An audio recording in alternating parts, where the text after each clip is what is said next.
আসসালামু আলাইকুম তৃতীয় শ্রেণীর সুপ্রিয় শিক্ষার্থীবৃন্দ, আশা করছি তোমরা সকলে ভালো আছো। পূর্বের ভিডিওগুলোতে আমরা তোমাদের 11 নম্বর পৃষ্ঠা পর্যন্ত আলোচনা করেছি। যদি এগুলো দেখে না থাকো তাহলে আমাদের প্লেলিস্ট আকারে সাজানো রয়েছে, তোমরা দেখে নিবে। এখন শুরু করব তোমাদের 12 নম্বর পৃষ্ঠা থেকে। এখান থেকে আমরা সমাধান দেওয়া শুরু করব। চলো শুরু করি। সংখ্যাগুলো ছোট থেকে বড় ক্রমে সাজাই। তাহলে এখানে যে সংখ্যাগুলো রয়েছে এগুলো আমরা ছোট থেকে এখন বড় ক্রমে সাজাবো। কিভাবে সাজাবো তা এখানে আগে দেখো ওরা কিভাবে করেছে। অযুত স্থানের অঙ্কগুলো তুলনা করি। প্রথমে আমরা অযুত স্থানের গুলো তুলনা করব। এটি আমি একটু ভিন্ন কালার ব্যবহার করি, তাহলে তোমাদের বুঝতে সুবিধা হবে।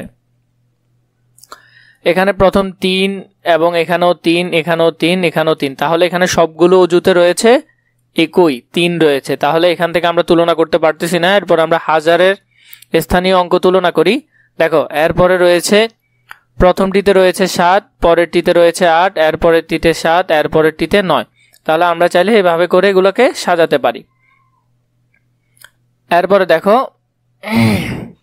এখানের মধ্যে তাও আমরা দুটি সংখ্যা পেলাম যেটার হাজারের ঘর একই। তাহলে এখনো আমরা ঠিকভাবে করতে পারিনি কিভাবে সাজাবো, এখন আমরা ঠিকভাবে সাজাতে পারিনি। তাহলে দেখো এখানে এই সংখ্যা এবং এই সংখ্যা দুটির শতকের ঘর একই। তাহলে আমরা পরবর্তী সংখ্যাটা মিলাই। এখানে শতকে হলো 5, এখানেও শতকে 5, কিন্তু এখানে দশকে 6, এখানে দশকে 5। তাহলে এই সংখ্যাটি বড় এটির তুলনায়। তাহলে আমরা এভাবে করে লিখলাম। সবগুলো সংখ্যারই একক স্থানীয় অঙ্ক 6। সংখ্যাগুলো ছোট থেকে বড় ক্রমে যদি সাজাই তাহলে প্রথমে এটি, এরপরে এটি, এরপরে এটি আসবে। আশা করি তোমরা বুঝতে পেরেছ। নিচের সংখ্যাগুলোর তুলনা করি এবং বড় থেকে ছোট ও ছোট থেকে বড় ক্রমে সাজাই। এখানে যে সংখ্যাগুলো রয়েছে এগুলো আমরা একবার ছোট থেকে বড়, একবার বড় থেকে ছোট আকারে সাজাবো। এরপরে দেখো এখানে আমাদেরকে বলেছে ছোট থেকে বড়, বড় থেকে ছোট সাজানোর জন্য। চলো আমরা শুরু করি। হাজারের ঘরে এখানে 4, এখানে 5, এখানে 5, এখানে 4।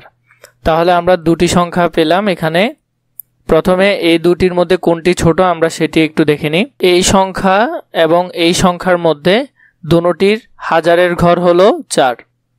এরপরে দেখো এখানের মধ্যে রয়েছে এটি শতকে 3 রয়েছে, এটিতেও শতকে 3 রয়েছে, তাহলে এটিও সেম। এরপরে এখানে দশকে 9 রয়েছে, এখানে 7 রয়েছে, তাহলে এটি হলো সবচেয়ে ছোট সংখ্যা, তাই আমরা এটি এখানে প্রথমে লিখলাম। এরপরে ছোট সংখ্যা হলো এটি, এরপরে এটি লিখলাম। এরপর দেখো এখানে এখন এই দুইটি সংখ্যা থেকে আমাদের বাছাই করতে হবে কোন দুটি সংখ্যা বড় এবং কোনটি ছোট সংখ্যা। প্রথমে দেখো এখানের মধ্যে আমরা দেখেছি হাজারের ঘরে একই, কিন্তু শতকে 4, শতকে এখানেও 4, তাহলে আমরা এটা থেকেও বাছাই করতে পারছি না। এরপর দেখো দশকে এখানে 0, দশকে এখানে 8, তাহলে এরপরে ছোট সংখ্যা হলো এটি, তাহলে আমরা এটি লিখে দিলাম। তাহলে সবচেয়ে বড় সংখ্যা হলো এখানে এটি। এই সিরিয়ালটিকে তুমি যদি উল্টে লিখে দাও তাহলে এই সিরিয়ালটি হয়ে যাবে। আশা করি বুঝতে পেরেছ। এরপরে যে ঘরটি রয়েছে এটিও একইভাবে করবে। এখানের মধ্যে ছোট থেকে বড় এবং বড় থেকে ছোট সাজানো আছে। প্রথমে দেখো সবগুলো ঘরের মধ্যে অজুতে রয়েছে 7, 7, 7, 7, সবগুলোর অজুতে রয়েছে 7 এবং সবগুলোর হাজারে রয়েছে 5, 5, এটিতে রয়েছে 7, এটিতে রয়েছে 6। তাহলে এখানে 5 আর 5 আমরা দুটি পেলাম। তাহলে এই দুটো থেকে যদি আমরা বাছাই করি, এখানে 5 আর 5 দুটোই সেম। এরপরের সংখ্যা আমরা শতকে যাই, 6 আর 6 একই, কিন্তু এরপরে যে দশকে এখানে 1, দশকে এখানে 8, তাহলে সবচেয়ে ছোট সংখ্যা হলো এটি। তাহলে এখানে ছোট সংখ্যাটি আমরা লিখে ফেললাম। এরপরে ছোট সংখ্যাটি হলো এটি, তাও এটি আমরা লিখে ফেললাম। এরপর দেখো এই দুটি সংখ্যার মধ্যে এখানে এটিতে 7, এটিতে 7, এরপরেরটি হলো এটিতে 8, এটিতে 7 রয়েছে, তাহলে এই সংখ্যাটি হলো এটার তুলনায় ছোট। তাহলে আমরা এটি লিখে ফেললাম। এটাকে যদি তুমি উল্টে লিখে দাও তাহলে তোমার উত্তর হয়ে যাবে। এরপরেরটিও সেম একইভাবে করে ফেলবে। যদি বুঝতে কষ্ট হয় আমাকে কমেন্ট করে জানাবে, আমি ইনশাল্লাহ আবার বুঝিয়ে দিব। এরপরে দেখো যদিও বুঝতে কষ্ট হয় সামনে এ ধরনের আরও অঙ্ক পাবে। চলো আমরা করতে থাকি। একটি প্রশ্ন করেছে, এটি মূল প্রশ্ন। বাংলাদেশের গার্মেন্টস শ্রমিকদের বেতন কাঠামো 5টি গ্রেডে নির্ধারণ করা হয়েছে। এতে প্রথম গ্রেডে 18,257 টাকা, দ্বিতীয় গ্রেডে 15,416 টাকা, তৃতীয় গ্রেডের ৯,৮৪৫ টাকা, চতুর্থ গ্রেডের ৯,৩৪৭ টাকা এবং পঞ্চম গ্রেডে ৮,৮৭৫ টাকা নির্ধারণ করা হয়েছে। কোন গ্রেডের বেতন কত তা সহজে কিভাবে পড়তে পারি, আবার স্থানীয় মানের ধারণা ব্যবহার করে সহজেই পড়তে পারি। চলো প্রথমটি আমরা দেখেছি 18,257, এটিকে যদি আমরা স্থানীয় মানে করি, প্রথমে রয়েছে এখানে 7 একক, এককের ঘরে, এরপরে দশকে রয়েছে 5, তাহলে 5 দশক 50, এরপরে শতকে রয়েছে 2, তাহলে 200, এবং হাজারে রয়েছে 8, তাহলে 8,000, এরপরে এখানে অজুতে রয়েছে 1, তাহলে 1 অজুত সমান 10,000। এরপরে দ্বিতীয় গ্রেড এবং তৃতীয় গ্রেড, এগুলো বাকিগুলো পঞ্চম গ্রেড পর্যন্ত আমরা বের করব স্থানীয় মান। দ্বিতীয় গ্রেডে কত টাকা ছিল? দ্বিতীয় গ্রেডে ছিল 15,416 টাকা, তাহলে প্রথমে আমরা লিখে ফেললাম 15,416 টাকা। তাহলে প্রথমে 6 একক, 6 লিখলাম, এরপরে হলো দশকের ঘরে হলো 1, তাহলে 1 দশক সমান 10, এরপরে শতকে রয়েছে 4, 4 দশক সমান 400, 5 রয়েছে হাজারের ঘরে, তাহলে 5,000, এরপরে 1 অজুত, 1 অজুত সমান 10,000। এরপরে দেখো এরপরের গ্রেডে রয়েছে 9,844, এককে রয়েছে 4, 4 একক, দশকে রয়েছে 4, 40, এবং শতকে রয়েছে 8, 800, হাজারে রয়েছে 9, 9,000।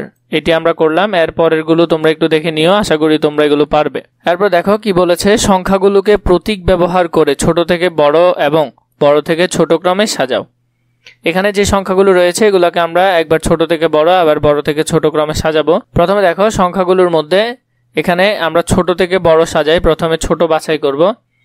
তাহলে দেখো এখানে অজুত রয়েছে এটিতে এবং এটিতে, আর বাকি তিনটাতে অজুত নেই, তাহলে এই দুইটা সংখ্যা বাকিগুলো থেকে বড়, তাহলে আমরা এই দুইটা বাদ দিলাম, বাকি আমরা হাজার থেকে দেখি। এটিতে রয়েছে 9, হাজারের ঘরে রয়েছে 9, এটিতে 8, এটিতে 9, তাহলে দেখো 9 আর 9, এখানে 9, 9 এই দুইটি বড়, তাহলে এটি হলো সবচেয়ে ছোট, তাহলে আমরা লিখলাম 8,875, তাহলে এটি চলে গেল। এরপরে এখানে হাজারের ঘরে 9, এখানে হাজারের ঘরে 9, এই দুইটি সেম। এরপরেরটি আমরা শতকে দেখব, শতকে এখানে 8, এখানে 3, তাহলে এটি ছোট, আমরা এটি লিখলাম। এরপরে হলো যে এগুলোর তুলনায় এটা ছোট, আমরা এটাও লিখে ফেললাম। এরপরে দেখো এখানে অজুতের ঘরে 1, এখানে অজুতের ঘরে 1, কিন্তু এরপরে এখানে হাজারের ঘরে 8, এখানে হাজারের ঘরে হলো 5, তাহলে এটি ছোট, তাহলে আমরা এটা লিখলাম। এরপরেরটি আমরা বড় সবচেয়ে লিখে ফেললাম। এই লেখাটাকে আমি যদি উল্টা করে লিখে ফেলি তাহলে আমাদের সাজানো হয়ে যাবে বড় থেকে ছোট। এরপরে দেখো 2 নাম্বার প্রশ্নে কি বলেছে, সুমনা আপা গত মাসে তার ভাইয়ের বিয়ে উপলক্ষে 1 ভরি ওজনের একটি গহনা ক্রয় করেন। গহনা কিনতে তার 97,779 টাকা লাগে। গহনার মূল্যকে কথায় লিখি এবং এতে ব্যবহৃত অঙ্কগুলো স্থানীয় মান নির্ণয় করি। এই যে গহনাটির দাম রয়েছে এটিকে আমরা কথায় লিখব এবং এর স্থানীয় মান আমরা নির্ণয় করব। চলো শুরু করি। প্রথমে 97,779 কে আমরা যদি লিখি 97,779 কথায় লেখা শেষ। এখন আমরা স্থানীয় মান নির্ণয় করব। প্রথমটির মধ্যে দেখো এখানে এককে রয়েছে 8, 8 একক সমান 8 লিখলাম। এরপর দশকে রয়েছে 7, 70, এবং শতকে রয়েছে 7, 700, এরপরে হাজারে রয়েছে 7, তাহলে 7,000, এবং অজুতে রয়েছে 9, 9 অজুত সমান 90,000। আমাদের এটি করা শেষ। দুটি আম বাগানের একটি থেকে 89,325 টাকা এবং অপরটি থেকে 89,775 টাকার আম বিক্রয় করা হলো। সংখ্যা দুটি পড়ি এবং প্রতীক ব্যবহার করে ছোট বড় লিখি। আমরা সংখ্যা দুটি পড়ব এবং প্রতীক ব্যবহার করে এটি ছোট বড় লিখব। প্রথমে দেখো সংখ্যা দুটি যদি আমরা লিখে ফেলি, এদিকে দেখো আমরা এখানে সংখ্যা দুটি লিখেছি। এটার অজুতের ঘরে 8, এটাতে অজুতের ঘরে 8, এটাতে হাজারের ঘরে 9, এটাতে হাজারের ঘরে 9, তাহলে এর পরের সংখ্যা দশকে যায়। দশকে এটাতে হলো 3, এটাতে হলো 7, তাহলে এই সংখ্যাটি ছোট এটির তুলনায়। এটি যদি আমরা ছোট থেকে বড় সাজাই তাহলে প্রথমে ছোট হবে, এরপরে আমরা এই চিহ্নটি দিয়ে বড়টি লিখে ফেলবো। আশা করি তোমরা বুঝতে পেরেছো।